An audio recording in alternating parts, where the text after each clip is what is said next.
Latest updates ఎప్పటికప్పుడు పొందడానికి big TV WhatsApp channel follow అవ్వండి. లింక్ డిస్క్రిప్షన్ లో ఉంది. దేశంలో ఇప్పుడు మళ్ళీ జమిలి ఎన్నికల టాపిక్ హై వోల్టేజ్ క్రియేట్ చేస్తోంది. ఎందుకంటే కేంద్ర మంత్రివర్గం ఈ వన్ నేషన్ వన్ ఎలక్షన్ బిల్లుకు గ్రీన్ సిగ్నల్ ఇచ్చింది. ఈ సెషన్లోనే బిల్లును పార్లమెంట్ ముందుకు తెస్తున్నారు కూడా. జనంలో అవగాహన కల్పించాలని ప్రధాని మోదీ సహచర మంత్రులకు దిశానిర్దేశం చేశారు. సో ఇవన్నీ జమిలి ఎన్నికల వ్యవహారాన్ని హాట్ డిబేట్గా మారుస్తూ ఉన్నాయి.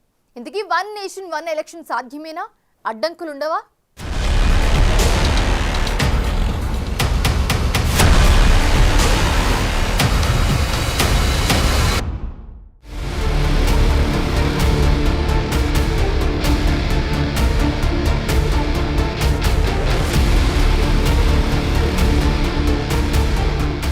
వన్ నేషన్ వన్ ఎలక్షన్ ఇప్పుడు దేశమంతా జరుగుతున్న చర్చ ఇదే. అసలు సాధ్యమవుతుందా? మోడీ ప్రభుత్వానికి అసలు సంఖ్యాబలముందా? రాజ్యాంగ సవరణలు అంత ఈజీనా? రాష్ట్రాలు ఒప్పుకుంటాయా? భవిష్యత్తులో అసెంబ్లీ ఎన్నికలు జరిగే రాష్ట్రాలు మళ్లీ అసెంబ్లీ డిజాల్వ్ అవ్వాలంటే కుదురుతుందా? అసలు జమిలి వస్తే ఎప్పుడు వస్తుంది? ప్రస్తుత లోక్సభకు 2029 వరకు అవకాశం ఉంది. మరి అప్పటిదాకా ఆపుతారా? ముందే ఎన్నికలు పెడతారా? ఇలాంటివన్నీ డౌట్లే ఉన్నాయి. అయితే సాధ్యాసాధ్యాలేంటన్నది ఇప్పుడు డీకోడ్ చేద్దాం.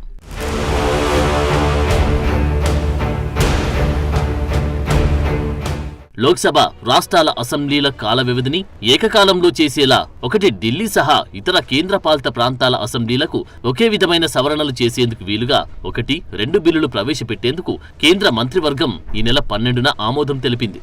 డిసెంబర్ 20న శీతాకాల సమావేశాలు ముగిసేలోపే ఈ బిల్లుల్ని ప్రవేశపెట్టనున్నారు. ఆ తర్వాత పరిశీలన, విస్తృత చర్చల కోసం పార్లమెంట్ జాయింట్ కమిటీని పంపే అవకాశం ఉంది. జమిలి ఎన్నికలు రాజ్యాంగానికి విరుద్ధంగా జరగకుండా చూసుకోవడానికి కోవింద్ కమిటీ లోక్సభ కాల వ్యవధికి సంబంధించిన ఆర్టికల్ 83కి, అలాగే రాష్ట్ర అసెంబ్లీ కాల వ్యవధికి సంబంధించిన ఆర్టికల్ 172కి సవరణలు చేయాలని సిఫారసు చేసింది.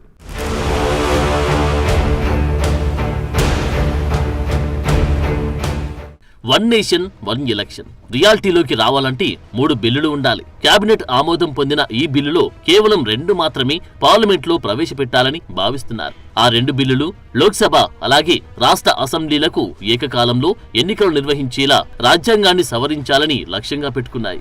ఎన్నికల ప్రక్రియలను సులభతరం చేయడానికి ఆర్టికల్ 82A, 83(2), 327లను సవరించడానికి లోక్సభ అలాగే రాష్ట్రాల అసెంబ్లీలకు నిబంధనల ముగింపు, వాటి రద్దుకు సంబంధించిన మార్పులు ఈ సవరణలో ఉన్నాయి. ఆర్టికల్ 327ను కూడా సవరించి వన్ నేషన్ వన్ ఎలక్షన్ అనే పదాన్ని చేర్చుతారు. ఇక 3వ బిల్లు పుదుచ్చేరి, ఢిల్లీ, జమ్మూ కాశ్మీర్లతో కూడిన కేంద్రపాలిత ప్రాంతాలకుండి అధికారాలను సవరిస్తారు.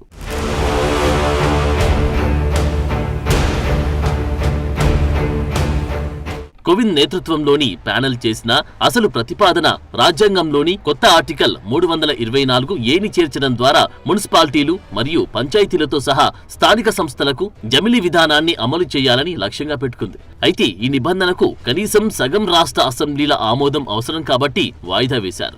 లోక్సభ అలాగే రాష్ట్రాల అసెంబ్లీ ఎన్నికలకు ఈసీ ఒకే ఓటర్ల జాబితాను ఉపయోగిస్తుంది. ఈ దశలో ఈ బిల్లులో ఉమ్మడి ఓటర్ల జాబితా లేదా స్థానిక సంస్థల ఎన్నికల బిల్లును ప్రస్తావించలేదంటున్నారు. రాజ్యాంగం 129 సవరణ బిల్లు అనే పేరుతో వచ్చే వారమే బిల్లులను లోక్సభలో ప్రవేశపెట్టే అవకాశం ఉంది.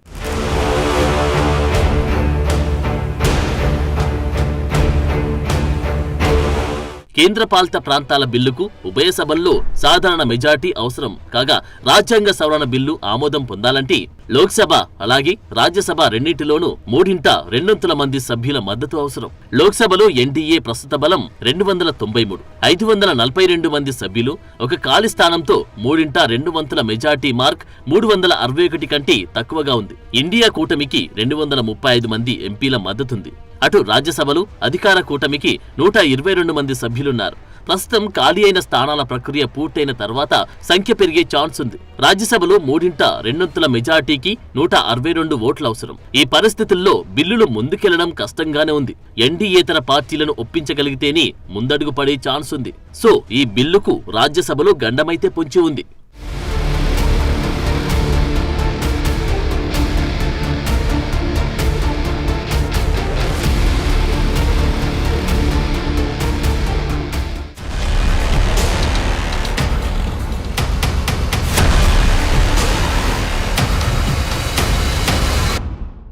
జమిలి ఎన్నికలంటే రెండు రకాలుగా చర్చ జరుగుతోంది.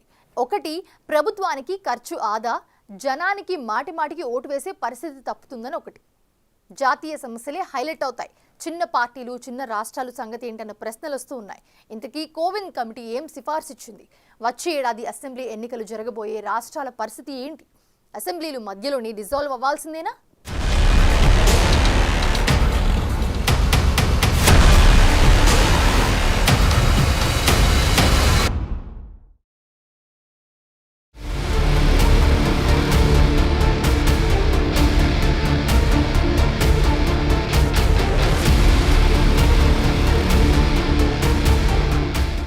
రైట్.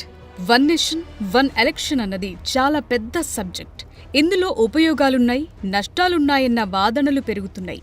అధికార పక్షం జమిలికి జై కొడుతుండగా విపక్షం మాత్రం తప్పుబడుతోంది. అసలు ప్రధాని మనసులో ఏముందో అని ఇంకొన్ని పార్టీలు సందేహిస్తున్నాయి.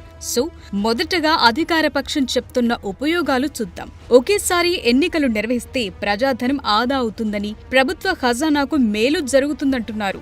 మాటి మాటికి ఓట్లు వేయాల్సిన పని జనానికి తప్పుతుందంటున్నారు. అలాగే ప్రజలు, ప్రభుత్వం, అధికారుల సమయం ఆదా అవుతుందని చెప్తున్నారు. ఒక్కసారి ఎన్నికలు జరిగి ప్రజామోదంతో ప్రభుత్వం ఏర్పాటు చేసేవారు పాలసీ మేకింగ్ పై పూర్తిస్థాయి ఫోకస్ పెట్టేందుకు ఛాన్స్ ఉంటుందంటున్నారు. మాటి మాటికి వచ్చే ఎన్నికల కోడ్తో అభివృద్ధి పనులకు బ్రేక్ పడకుండా ఉంటుందంటున్నారు. అంతేకాదు ఒకేసారి ఎంపీ, ఎమ్మెల్యే, స్థానిక సంస్థలకు ఓటు వేయటం అంటే జనం కూడా ఆసక్తిగా పోలింగ్ కేంద్రాలకొస్తారని, దీంతో ఓట్ల శాతం పెరుగుతుందన్న లాజిక్ వినిపిస్తున్నారు. ఇక వేర్వేరుగా జరిగే పోలింగ్ తో బ్లాక్ మనీ పెరుగుతుందని, జమిలీతో ఆ నల్లధనం ప్రవాహానికి చెక్ పడుతుందంటున్నారు.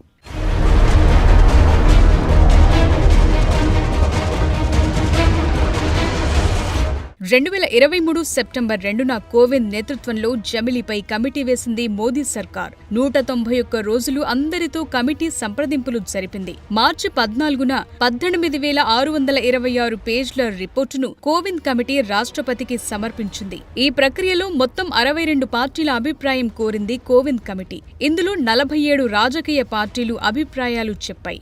అందులో 32 పొలిటికల్ పార్టీలు జమిలీకి జైకొట్టాయి. 15 పార్టీలు వ్యతిరేకించాయి. ఎటు తేల్చుకోలేని పార్టీలు 15 ఉన్నాయి. సో కోవింద్ కమిటీ సిఫారసుల ప్రకారం 2 దశల్లో దేశంలో ఎన్నికలు నిర్వహించాలి. మొదటి దశలో లోక్సభ, అసెంబ్లీ ఎన్నికలు నిర్వహించడం, 100 రోజుల్లోపే 2వ దశలో లోకల్ బాడీ ఎలక్షన్స్ నిర్వహించాలి. అన్ని దశల ఎన్నికలకు ఒకే ఓటర్ జాబితా సిఫారసు చేసింది కమిటీ. ఒకవేళ ప్రభుత్వాలు మధ్యలో కూలితే మిగతా కాలానికి మాత్రమే మధ్యంతర ఎన్నికలు నిర్వహిస్తారు. మధ్యలో పెడితే మధ్యంతర ఎన్నికలుగానే పరిగణించేలా సిఫారసులు చేశారు.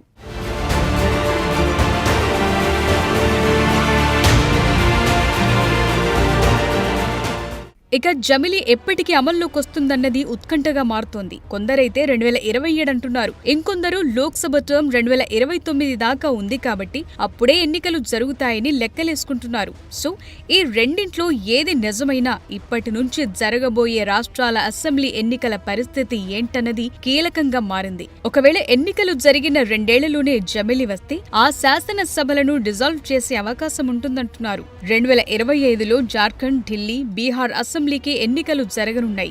2026 మేలో అసోం, కేరళ, టీఎన్, బెంగాల్, పుదుచ్చేరి పోల్స్, అలాగే 2027లో గోవా, మణిపూర్, పంజాబ్, యూపీ, ఉత్తరాఖండ్ పోల్స్ ఉంటాయి. 2027 డిసెంబర్లో గుజరాత్, హిమాచల్ ప్రదేశ్ ఎన్నికలుండగా 2028 మేలో మేఘాలయ, నాగాలాండ్, త్రిపుర, కర్ణాటక పోల్స్, ఆ తరువాత తెలంగాణ, మధ్యప్రదేశ్, రాజస్థాన్, ఛత్తీస్గఢ్ ఎలక్షన్స్ ఉంటాయి. సో 2029 టర్మ్ కు దగ్గరగా ఉన్నవి అడ్జస్ట్ చేసే వీలుంది. మిగతా వాటి పరిస్థితి ఏంటన్నది ఇప్పటికైతే క్వశ్చన్ మార్కే.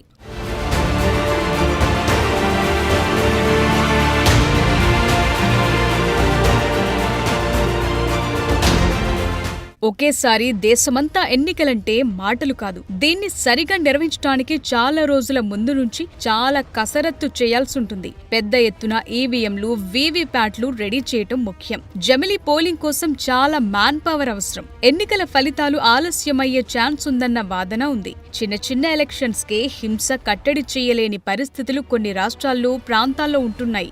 అతి సమస్యాత్మక ప్రాంతాలను ఈసీ ప్రత్యేకంగా గుర్తిస్తుంటుంది. అలాంటిది దేశమంతా ఒకేసారి పోలింగ్ అంటే సున్నిత ప్రాంతాల్లో సెక్యూరిటీ ఒక సమస్య అంటున్నారు.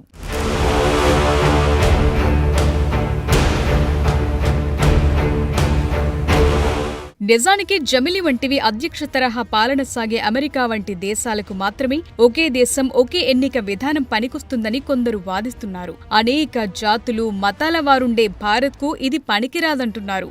లోక్సభ ఎన్నికలనగానే జనం ఒక మైండ్ సెట్ తో ఉంటారు. అసెంబ్లీ పోల్స్ అనగానే మరో లెక్కతో ఉంటారు. అసెంబ్లీ ఎన్నికల్లో ఒక తీర్పిస్తే లోక్సభ ఎన్నికల్లో మరో తీర్పు ఇచ్చిన సందర్భాలెన్నో ఉన్నాయి.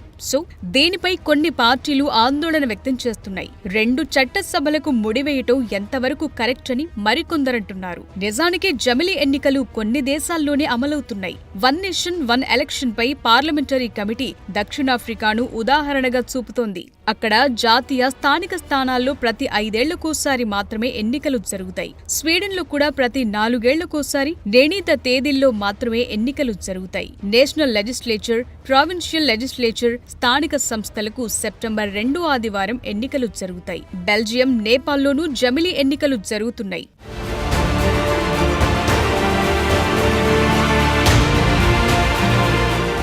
తక్కువ గ్యాప్లో ఎన్నికలు జరుగుతుంటే దీర్ఘకాల లక్ష్యాలపై ప్రభుత్వాలు పనిచేయవని, ఓటర్లను ఆకట్టుకునే తక్కువ ప్రయోజనాలు కల్పించే పనులు చేసేందుకే మొగ్గు చూపుతాయన్న వాదనను ఇంకొందరు వినిపిస్తున్నారు. కేంద్ర ప్రభుత్వం లోక్సభ ఎన్నికల భారాన్ని 100%, అసెంబ్లీల ఎన్నికల భారాన్ని 50% భరించాల్సి ఉంటుంది. రాష్ట్ర ప్రభుత్వాలు అసెంబ్లీ ఎన్నికల భారాన్ని 50%, స్థానిక సంస్థల ఎన్నికల భారాన్ని 100% భరించాల్సి వస్తుంది. జమిలి జరిగితే ఈ లెక్కలు మారిపోనున్నాయి.